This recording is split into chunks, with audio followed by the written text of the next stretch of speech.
자, 오늘 하나님의 말씀을 보도록 할까요? 요한복음 4장 전체를 봐야 되는데 좀 양이 많으니까 요한복음 4장 3절부터 8절 그리고 19절부터 24절까지 있는데요. 제가 먼저 보도록 하겠습니다. 유대를 떠나사 다시 갈릴리로 가실새 사마리아를 통과하여야 하겠는지라. 사마리아에 있는 수가라 하는 동네에 이르시니 야곱이 그 아들 요셉에게 준 땅이 가깝고 거기 또 온 야곱의 우물이 있더라. 예수께서 길을 가시다가 피곤하여 우물 곁에 그대로 앉으시니 그대가 6쯤 되었더라. 사마리아 여자 한 사람이 물을 기르러 왔음에 예수께서 물을 좀 달라 하시니 이는 제자들이 먹을 것을 사러 그 동네에 들어갔음이요. 19절입니다. 여자가 이르되 주여 내가 보니 선지자로소이다. 우리 조상들은 이 산에서 예배하였는데 당신들의 말은 예배할 곳이 예루살렘에 있다 하더이다. 예수께서 이르시되 여자여 내 말을 믿으라. 이 산에서도 말고 예루살렘에서도 말고 너희가 아버지께 예배할 때가 이르리라. 너희는 알지 못하는 것을 예배하고 우리는 아는 것을 예배하노니 이는 구원이 유대인에게서 남이라. 아버지께 참되게 예배하는 자들은 영과 진리로 예배할 때가 오나니 곧 이때라. 아버지께서는 자기에게 이렇게 예배하는 자들을 찾으시느니라. 하나님은 영이시니 예배한 자가 영과 진리로 예배할지니라. 아멘. 오늘 시간에는 믿음의 오해, 참된 예배라는 제목으로 여러분들과 하나님의 말씀 나누도록 하겠습니다. 여러분은요, 행복과 불행의 차이가 어디에 있다고 생각을 하십니까? 제가 이 행복과 불행을 한자로 찾아보니까요, 행복하다 할 때 행자는요 이렇게 쓰는데요. 그런데 참 재미있는 게 뭐냐면 이 행복하다 할 때 이 행자에서 가로막대기 하나가 사라지면 뭐가 되냐? 매울 신, 고통스러울 신이 된다는 거예요. 제가 이것을 보면서 우리의 삶이 행복하지 않고 맵고 고통스럽다라고 생각하는 이유는 알고 보면 우리의 삶 가운데 가로막대기라고 하는 한 가지가 없기 때문입니다. 반대로 말하면 우리 삶에서 이 가로막대기 하나가 있으면 우리의 맵고 고통스러운 삶은요 얼마든지 행복해질 수 있다라고 생각한다는 겁니다. 여러분, 세상은요 이 가로막대기를 찾기 위해서 일평생 애를 씁니다. 어떤 사람은 돈이 나의 가로막대기일 거야. 그래서 돈만을 쫓아가는 사람이 있고, 또 어떤 사람은 사람과의 관계가 우리의 가로막대기일 거야. 그래서 사람만을 쫓아다니는 사람이 있습니다. 또 어떤 사람은 나의 소유, 가진 것, 그래서 좋은 차, 좋은 집, 좋은 명품을 가로막대기로 생각해서 그것을 붙잡으며 살아갑니다. 그러나 우리가 그렇게 살아봤자 느끼는 게 뭡니까? 그러한 가로막대기는 유통기한이 있기 때문에 얼마 가지 못해서 또 다른 가로막대기를 찾기 위해서 일평생을 헤매다가 우리의 삶이 마감된다는 겁니다.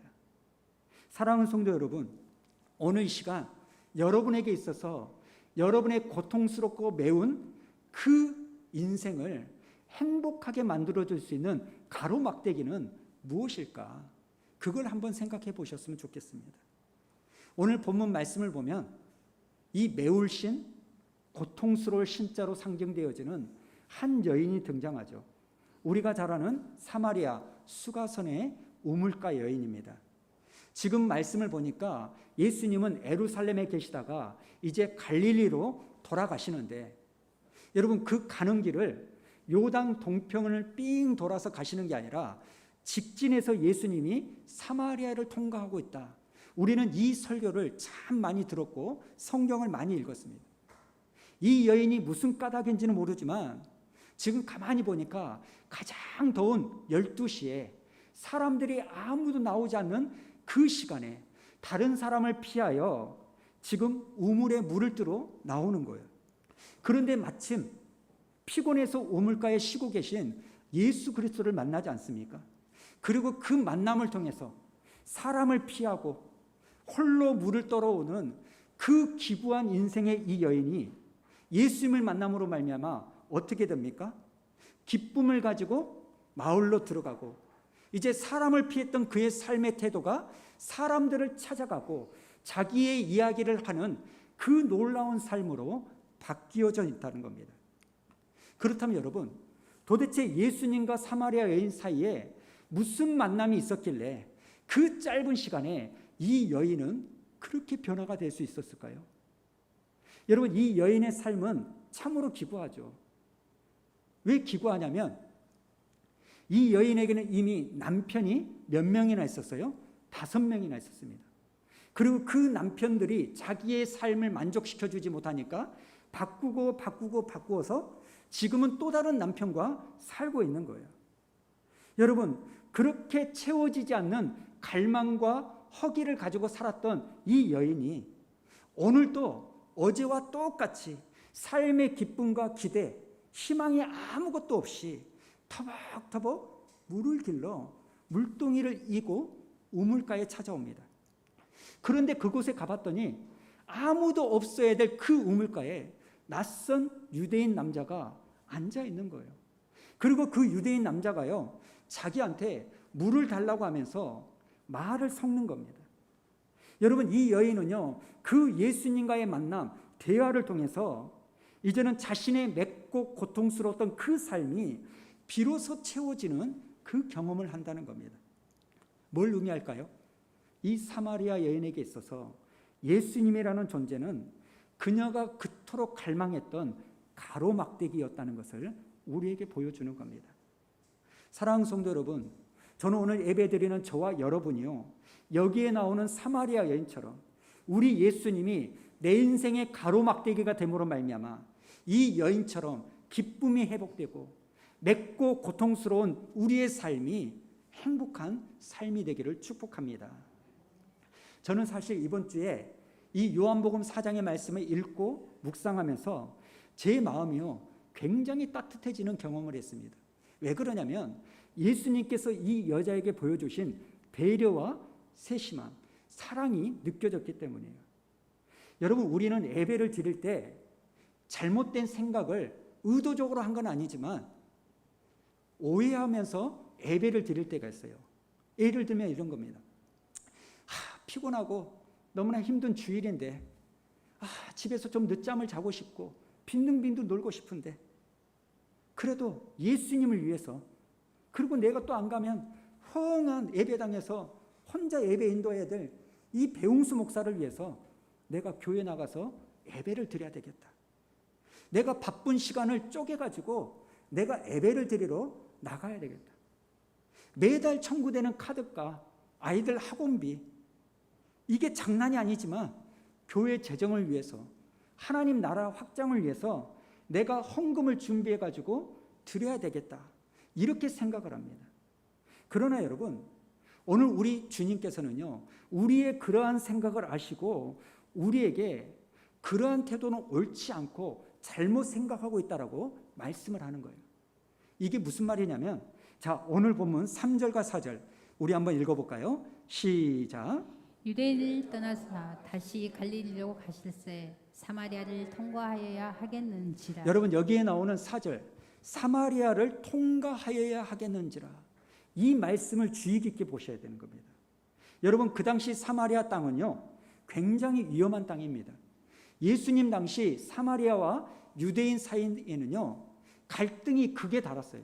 그래서 유대인들은 결코 사마리아 땅에 가면 안 되고 사마리아 사람들도 유대 땅에 가면 생명의 위험을 느낍니다.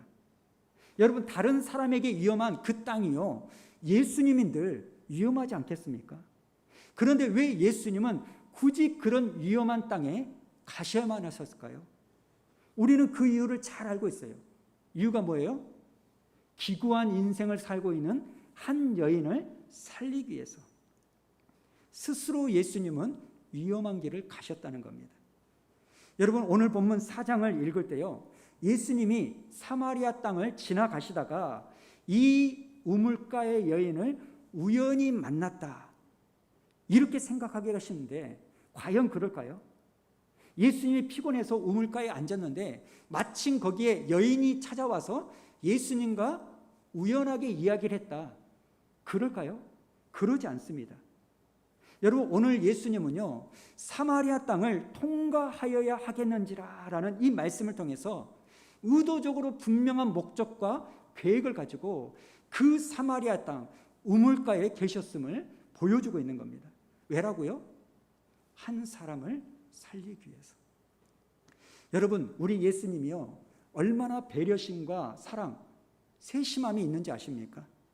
여러분 이 여인이 그 시간에 그 우물가에 나올 것을 신적 예지를 알고서요 그 여인을 만나면 이 여인이 자기의 속이야기, 남편을 5명이나 바꾸고 지금 있는 남편도 진짜 남편이 아니다라는 이 속마음을 예수님이 듣고서야 아유 어쩌냐 참 네 인생 박복하다 불쌍해서 어쩌냐 이렇게 하시는 게 아니라 이미 예수님은 그 여인의 상태를 다 알고 계시는데 혹시라도 다른 사람들 때문에 자기의 속이야기를 하지 못할까 봐 남자들 12명의 제자가요 그 여인을 둘러싸고 있으면 주눅 들어가지고 자기의 마음을 오픈하지 못할까 봐 그 여자가 오기 전에 예수님이 어떻게 합니까?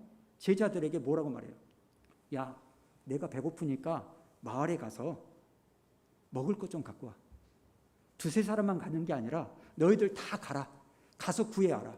그렇게 보내고 예수님이 혼자 그 여인을 만나려고 기다리고 계시는 이 배려가 있는 거예요.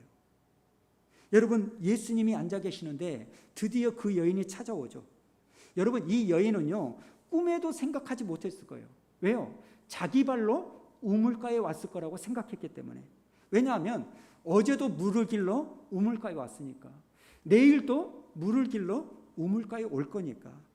여러분 몇 년 동안 그 뜨거운 낮에 아무도 없는 그 시간에 자기 혼자 물을 기르러 왔으니까 여러분 습관과 같이 걸어오는 이 여인에게 있어서 그날이 무슨 기대감이 있고 새로움이 있겠습니까? 여느 때처럼 자기 발로 이곳에 왔다고 생각했지만 여러분 자기 발로 거기 올 수 있습니까? 우리 주님께서 부드러운 음성으로 그 여인을 불러주셨기 때문에 이곳에 온 줄로 믿습니다. 마찬가지로요 오늘 예배를 드리는 저와 여러분에게도 마찬가지 아닙니까? 내가 수완누리교회 다닌 지 8년이 넘었다. 8년. 나는 주일마다 이곳에 와서 예배를 내가 드린다. 여러분 이렇게 내 발로 찾아온 것처럼 보이지만 실상이 그렇습니까? 우리는 다 알아요. 주님이 나를 부드러운 음성으로 불러주지 아니하시면 누구야 이리 와. 누구야 이리 와서 예배를 드리자. 8년 동안 내가 온 게 아니라 8년 동안 주님이 쉬지 않고 나를 불러주셨기 때문에 내가 이곳에서 예배를 드린 줄로 믿습니다. 요한복음 6장 65절에 보면 예수님이 그렇게 말씀하시잖아요. 내 아버지께서 오게 하여 주지 아니하시면 누구든지 내게로 올 수 없다. 그러니까 하나님이 부르지 않았는데 우리가 어떻게 하나님께 나아갈 수 있습니까? 여러분 오늘 이 자리에 나온 것을요 쉽게 생각하시면 안 돼요. 벌써 주일날 예배를 드리려고 나오려는 마음을 먹다가 명절이니까 가족들이 친척이 찾아온다는 이 소식을 듣고 나오지 않고 주저하는 사람이 있을 수 있다니까요. 차를 타고 오다가도요 차 안에서 부부싸움 해가지고 예배당에 들어오지 않고 돌아가는 사람도 있을 수 있는 거예요. 그래서 우리가 이 자리에 나와서 예배를 드리고 유튜브로 예배의 자리에 나와 예배를 드릴 수 있는 것은 우리 주님께서 부드러운 음성으로 저와 여러분을 불러주셨기 때문에 오늘 이 예배를 드릴 수 있다는 사실입니다. 찬송가에도 그런 거 있잖아요. 예수가 우리를 부르는 소리 그 음성 부드러워 문 앞에 나와서 사면을 보며 우리를 기다리네. 오라 오라 방황치 말고 오라 죄 있는 자들아 이리로 오라. 주 예수 앞에 오라. 그 주님의 부드러운 음성이 오늘 이 시간 저와 여러분을 불러주셨기에 오늘 우리가 예배를 드린다는 겁니다. 여러분 중에 내가 하나님을 찾아서 하나님을 만난다 이렇게 말할 분이 있습니까? 여러분, 우리 인간이 찾아서 찾을 수 있는 분이 어떻게 신이 될 수 있습니까? 우리가 찾아서 주님을 만나기 전에 우리는 반드시 이것을 기억해야 돼요. 겉으로 보기에는 내가 주님을 찾아온 것처럼 보이지만 실상은 우리는 주님께 찾은 바가 되어서 예배를 드리고 있는 줄로 믿습니다. 여러분, 사마리아 여인이요, 한두 번 물을 뜨러 여기 왔겠습니까? 주님이 찾아오시니까 주님을 만난 거지, 이 여인이 무슨 수로 주님을 만날 수 있겠습니까? 여러분, 우리가 찾아서 하나님을 만난 게 아니에요. 마태복음 18장을 보면 양 100마리를 기르던 목자가요, 그만 한 마리의 양을 잃어버려가지고 그 한 마리를 찾으러 가는 사건이 나오죠. 이 내용을 보면 믿음 좋은 사람들은요, 열을 받아요. 왜 그러냐면 마태복음 18장 12절에 이렇게 나와 있거든요. 양 99마리를 산에 두고 한 마리를 찾으러 가니까요, 아니 말 잘 듣는 99마리의 양은 내버려 두고 왜 말을 안 듣는 한 마리를 찾으러 갈 수 있느냐. 여러분, 이건 오해예요. 그 당시 중동은요, 양이 한 마리가 잃어버리잖아요.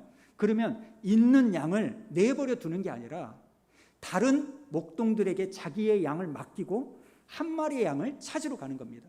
그래서 그 양을 찾을 때까지 동분서주하고 찾고 찾아가지고 발견을 하면 너무나 기쁜 나머지 그 양을요, 어깨 위에 메고 돌아오면서 너무나 즐거워하고 이 양보다 더 많은 돈을 들여서 잔치를 벌이는 거예요.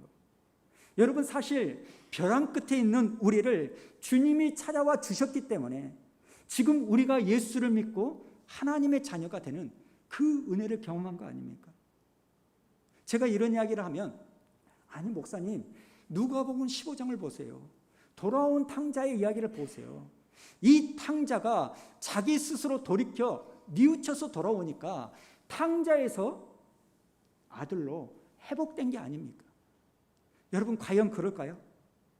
스스로 자기 발로 찾아왔기 때문에 이 탕자가 아들로 변화가 됐을까요? 성경을 가만히 보십시오. 자기 발로 아버지를 떠났습니다. 그리고 허랑방탕하게 살다가 가진 재산을 다 탕진하고 이제는 고생하며 굶어 죽을 위기 가운데 있을 때 그때 생각합니다. 뭘 생각합니까? 우리 아버지 집은 먹을 게 많은데 내가 여기서 줄여 죽게 생겼구나. 내가 아버지께로 돌아가야 되겠다. 그런데 성경을 읽다 보면 동구 밖에서 들어오는 그 아들을 누가 먼저 발견합니까? 아들이 아버지를 먼저 발견한 게 아니라 아버지가 아들을 먼저 발견해요. 누가복음 15장 20절을 보십시오. 아직도 거리가 먼데 아버지가 그를 보고 집에 돌아가려면 아직도 거리가 먼데 먼저 아버지가 그 아들을 보고 달려와서 목을 안고 입을 맞추며 이 아들은 죽었다가 살아온 내 아들이다 그러면서 잔치를 벌이는 거 아닙니까? 여러분, 한번 상식적으로 생각해 보세요. 집 나간 아들이 5년 만에 돌아오는지 10년 만에 돌아오는지 알 수 없습니다. 그런데 아버지는 매일 동구 밖에서 문 앞에 나와서 사면을 보며 아들을 기다리네. 여러분, 5년 동안 사람을 기다리면요, 그 사람이 이제는 오늘 올지 내일 올지 지쳐가지고요, 집중력이 떨어집니다. 그래서 나와서 기다리고는 있지만 먼 산을 바라보기도 하고요, 나무를 보기도 하고요, 주변에 지나가는 사람들을 쳐다보면서 구경을 할 때가 많습니다. 그런데 아들은요, 오늘 내가 돌아간다는 걸 아니까, 나는 돌아가는 오늘을 아니까 상식적으로 보면 아들이 아버지를 먼저 발견해야 되는 거 아닙니까? 그럼에도 불구하고 그런 확률을 무색해 할 만큼 그날도 누가 누구를 먼저 발견해요? 아버지가 아들을 먼저 발견하는 거예요. 사랑하는 성도 여러분, 우리 중에 어느 누구도 내 힘으로, 내 능력으로 내가 하나님을 만났다 이럴 사람은 아무도 없어요. 아무도 돌아보지 않는 내 인생을 하나님이 먼저 찾아와 주셨다는 겁니다. 마찬가지로 오늘 본문에 보면 이 사마리아 여인이 예수를 찾아간 게 아니라 예수님이 먼저 찾아와서 그 여인을 기다리고 계시는 거예요. 여러분, 제가 자주 말씀드리지만 우리가 구원받아서 하나님의 자녀가 된 것이 내가 회개했기 때문입니까? 하나님이 나의 죄를 용서해 주기로 마음을 먹으셨기 때문입니까? 여러분, 하나님이 용서해 주기로 마음 먹지 않으면 내가 아무리 회개를 해도요, 나의 회개는 아무런 소용이 없습니다. 오늘 우리가 드리는 예배도 마찬가지 아닙니까? 내가 하나님 앞에 예배 드리기 위하여 이 자리에 앉아 있지만 하나님이 나를 찾아와 주시지 아니하면, 하나님이 나의 예배를 받아주시지 아니하면 우리가 드리는 예배는 아무런 소용이 없는 거예요. 그래서 우리 예수님은 우리가 아직 죄인 되었을 때, 우리가 원수 되었을 때 예수님이 먼저 나를 사랑해 주셨고 나를 찾아와 주셨기에 내가 드리는 회개가 의미가 있고 내가 드리는 예배가 가치가 있다는 겁니다. 사랑하는 성도 여러분, 오늘 또 먼저 찾아오시는 그 예수님께 여러분의 마음의 문을 열고 사마리아 여인처럼 예수님을 여러분의 가로막대기로 삼아서 우리에게 있는 고통과 매운 그 삶이 행복한 삶으로 바뀌어지기를 축복합니다. 여러분, 반복해서 말씀드립니다만 예배는요, 내가 하나님을 찾아가는 시간이 아니라 하나님이 나에게 찾아오는 사건이라는 겁니다. 그래서 우리의 삶이 의미가 있고 우리의 예배가 가치가 있고 우리가 드리는 찬양과 기도가 소중한 이유가 여기에 있는 겁니다. 저는 여러분의 삶 가운데 매울 신자로 상징되어지는 우리의 인생이 예수 그리스도가 가로막대기가 되어줌으로 행복해지기를 축복합니다. 그렇다면 왜 예수님은 죽음을 위협쓰고 이 사마리아 여인을 찾아오셨을까요? 자, 본문 23절과 24절 한번 읽어볼까요? 시작. 아버지께서 참되게 예배하는 자들은 영과 진리로 예배할 때가 오나니 곧 이때라. 아버지께서는 자기에게 이렇게 예배하는 자들을 찾으시느니라. 하나님은 영이시니 예배하는 자가 영과 진리로 예배할지니라. 예수님이 사마리아 여인을 찾는 이유는 딱 하나예요. 그 여인을 뭐로 만들기 위하여? 예배하는 예배자로 삼기 위하여. 여러분, 여기서 나오는 영과 진리로 예배하라, 뭐 어렵게 생각하고 싶습니다. 영으로 예배하는 것은요, 하나님께서 내 인생을 다스린다, 하나님이 나를 통치하신다는 것을 인정하고 드리는 태도.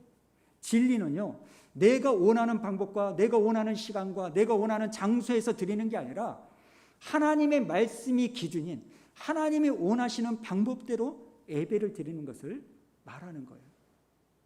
여러분, 코로나로 인해서 현실은 답답하고 예배 드리는 환경은 늘 두렵기만 하고 교회에 오는 것은 염려가 됩니다.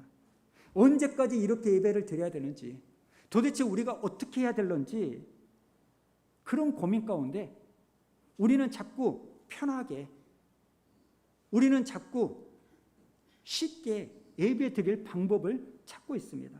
그러나 여러분, 하나님이 다스린다는 그 영으로 드리는 예배, 하나님이 원하시는 그 방법으로 드리는 예배만이 주님이 받으시는 예배자입니다. 여러분, 오늘 말씀을 가만히 보면요, 사마리아 여인은요, 예배 장소에 대한 궁금증과 오해가 있었던 것 같아요. 그래서 예수님이 선지자인 줄 알고 예수님께 이렇게 질문을 던집니다. 20절을 한번 볼까요? 20절에 보면 우리 조상들은 이 산에서 예배하였는데 당신들의 말은 예배할 곳이 예루살렘에 있다 하더이다. 이 말의 의미는 이 사마리아 여인의 조상들은 그리심산에서 예배를 드려야 된다고 가르치는데 유대인들은 아니다, 예루살렘 성전에서 예배를 드려야 된다, 이렇게 말하는데 당신은 선지자니까 어디가 맞냐? 말 좀 해주라. 이렇게 이야기를 합니다. 여러분, 그때 예수님이 뭐라고 말씀하시냐면, 자, 21절과 23절 우리 다 같이 읽어볼까요? 시작. 예수께서 이르시되 여자야 내 말을 들으라. 이 산에서도 말고 예루살렘도 말고 너희가 아버지께 예배할 때가 이르리라. 아버지께 참되게 예배하는 자들은 영과 진리로 예배할 때가 오나니 곧 이때라. 아버지께서는 자기에게 이렇게 예배하는 자들을 찾으시느니라. 지금 예수님이 뭐라고 말합니까? 그리심 산에서도 예배하지 말고 예루살렘에서도 예배하지 말아라. 바로 지금 네가 있는 이곳에서 예배를 드려라. 왜? 내가 바로 네가 찾는 하나님이기 때문에. 지금 내가 너를 만나주기 위하여 이 사마리아 땅에 왔으니 너는 이곳에서 이 시간 예배를 드려라. 여러분, 만약에 하나님이요 사마리아 사람들이 드리는 그리심산에서 예배 받기만을 원한다면 이 자리에 7학년이 넘으신 분들은 하나님을 만날 수 없습니다. 왜냐하면 골다공증, 관절염 때문에요 산에 올라갈 수가 없어요. 만약에 우리 예수님이요 예루살렘 성전에만 계셔서 예배 받기를 원한다면 돈 없는 사람은 예배 드릴 수가 없어요. 그때 당시 예루살렘 성전은 얼마나 타락했냐면 제사장들과 성전 밖에서 예물을 파는 그 가게들과 커넥션이 있어가지고 제사장이 커넥션을 맺은 그 가게에서 재물을 사지 않으면 흠이 없는 재물이라 할지라도 받아주지 않는 거예요. 그러니까 사마리아 사람들이 예배드리는 그리심산에서 유대인들이 예배를 드리는 예루살렘 성전에 하나님이 계시다면 돈 있고 힘 있는 사람들만 예배를 드리는 거예요. 그런데 하나님의 사랑과 배려가 뭡니까? 사마리아 여인과 같이 기구한 삶의 현장에 있는 그곳에 주님이 찾아오시는 거예요. 여러분, 주님은 우리를 찾아오십니다. 내가 예배를 드리러 오는 게 아니라 주님이 찾아오셔서 우리를 불러주셨기에 우리는 예배를 드리는 거예요. 한 가지만 말씀을 드리고 말씀을 마치겠습니다. 사실 제가 6, 7, 8월 달 여러분들께서 배려해 주셔서 안식월로 휴가를 가지지 않았습니까? 몸이 좀 많이 안 좋아서 쉬고 있는데요. 솔직히 지친 부분들도 있기 때문에 쉬는 동안에 제가요 하나님께 기도하지도 않았어요. 고쳐달라고. 왜 그런지 아세요? 내가 은혜를 입으면 어떻게 해야 될지 알기 때문에. 내가 은혜를 입으면 또 목회를 열심히 해야 될 것을 알기 때문에. 그게 너무나 힘들기 때문에 차마 제가요 솔직한 말입니다. 하나님, 나를 고쳐주세요. 나에게 은혜를 주세요. 이런 기도 저는 안 했습니다. 근데요 8월이 넘어가서 딱 되는 순간 어느 순간 내가 원하지 않는 생각이 확 일어나는 거예요. 아, 교회 가고 싶다. 성도들 보고 싶다. 제가요 그런 마음이 들면서도 이거 미쳤나? 어떻게 하면 한 달 더 쉬어야 되겠다 마음을 먹어야지. 돌아가려고 하면 어떻게 돼? 막 이런 생각이 있었어요. 그러면서요 먹었던 약도요 끊어지게 되는 거예요. 몸이 회복이 되면서 약도 끊어지는 거예요. 여러분, 이 자리에 제가 서 있는 것은요 제가 해야 되겠다고 마음을 먹어서 복귀한 게 아닙니다. 하나님이요 찾아오셔서 저에게 은혜를 주시고 하나님이 찾아오셔서 회복시켜 주셨기 때문에, 그리고 나는 싫은데 좀 더 미루고 싶은데 돌아가야 되겠다라는 그 마음을 주셨기에 제가 이 자리에 쓴 거예요. 아내가 가끔 그런 이야기를 하더라고요. 교회를 갔다 오면 무거운 마음으로 저에게 한마디를 해요.